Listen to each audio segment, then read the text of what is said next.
Simon Trains has asked, which closed railways do I think should be reopened?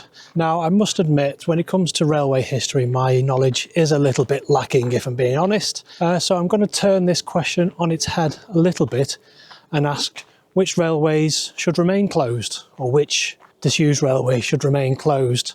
I'm going to give an example. I'm currently on the Wirral Way, which is now a country park. I think it was one of the very first country parks of its type in the country, and it is a public amenity now. It's well used and people enjoy it, come here riding their bikes, walking dogs and just generally going for walks. So is it a railway or is it a public amenity that should close and be turned into a railway?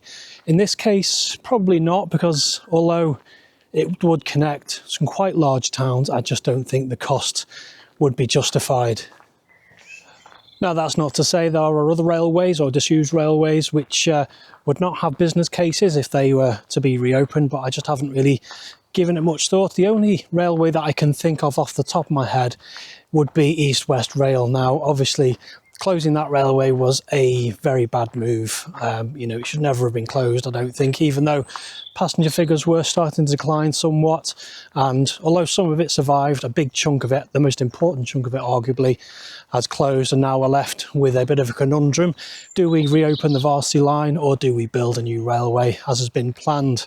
Again, the Varsity line, the southern section, there has been a lot of call to just reopen the line, just to build the track on what was the track bed, but East West Rail say that the loss of public amenity, especially for the Bedford section, is too great a cost. So they've said, we just can't build a railway on what is now a country park. I think it's too much of a loss on that particular bit. And then there are other bits which have been built upon with various other things, busway, radio telescope, I think, and some other bits and bobs. So kind of reopening disused railways these days is really hard because of the short-sightedness of kind of ministers of the day who just basically sold off land or just allowed railways to be built upon.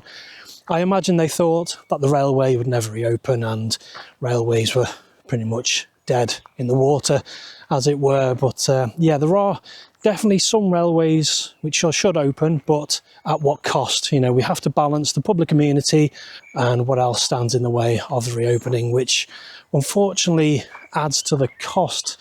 So while I probably think this doesn't answer your question quite the way you wanted it, I think it does. Your question itself does pose other interesting questions which are probably worthy of a video in themselves.